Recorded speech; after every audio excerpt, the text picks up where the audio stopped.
and welcome back to Business Break on East Texas Now. We're joined once again by Shannon Franzen and Coleman Fitzgerald from the Greater Tyler Association of Realtors. Guys, welcome back to the couch. Thank you. Thanks. Absolutely. Now, once again, for those who haven't seen our previous Business Break segments, just talk a little bit about what GTAR is and what you guys do. Okay. Yes. GTAR is the Greater Tyler Association of Realtors. It's a member-led, member-driven organization for all of our local realtors and affiliates. Fantastic. Now, buying a home isn't just as simple as I give you money, you give me the keys, right? Realtors do so much more than just sell properties. So how does GTAR's advocacy work benefit both buyers and sellers in the real estate market? Well, advocacy is a huge part of what we do there at the Greater Tyler Association. I mean, from the state to local and all the way up to the Capitol building. I mean, we literally go that far, working on property rights and fight for property rights for property owners. And we even have Tree Pack Committee, which is a committee that raises money to support candidates that support the rights of those property owners. So that's what the national organization is doing, but what's GTAR doing right here in East Texas? Yeah, so our members are involved throughout the community, whether that's school boards, the appraisal district boards, whatever that may be. But more importantly, our governmental affairs committee interviews and endorses local candidates that are fighting for those property rights, and we are where the decisions are being made. So in regards to a general overview of GTAR's advocacy, let's start with affordability. We've seen an increase in home prices and federal interest rates, and some people might be concerned about being able to afford a home. So how do realtors support those individuals with concerns? Yes. Well, at the national level, they've been, of course, monitoring interest rates and giving recommendations on those. You can read all of those online all the time. And even like our association, our members went to Washington and met with Nathaniel Moran in May for our legislative meetings.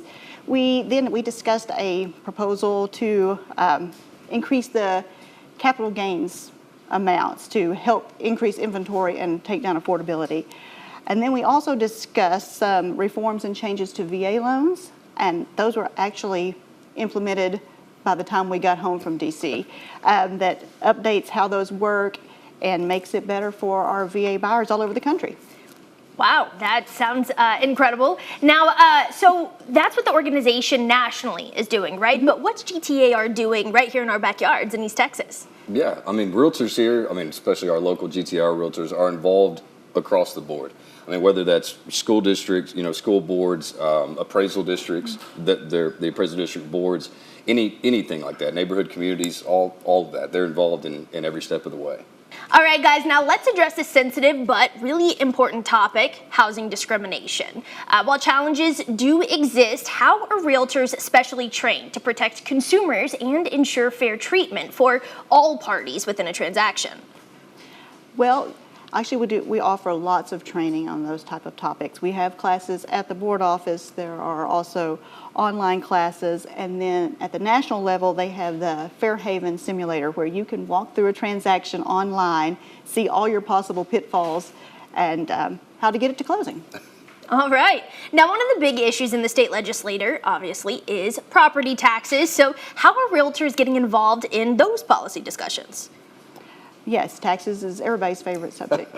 In fact, this week we actually met with one of our local representatives, and they talked about, 2025 is a legislative year for Texas.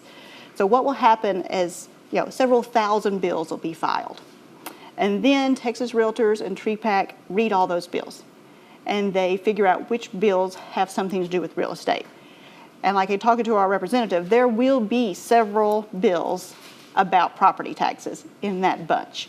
So then we'll look at those, see how they line up that's best for consumers and private property rights, and then we will be able to make endorsements and recommendations on those bills.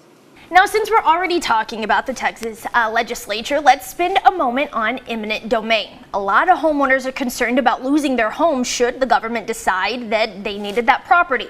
How big of an issue really is that, and how are realtors there to help?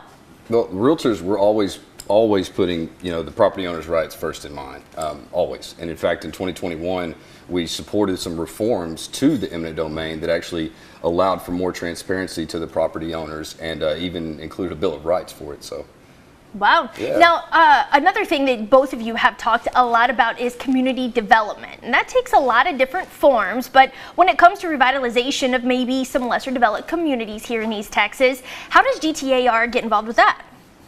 Well, as the association, we have access to state grants and national grants through NAR to partner with our local community, maybe for park space or some other community development type things. We just need to find a partner and get one of those grants filed so we can get moving.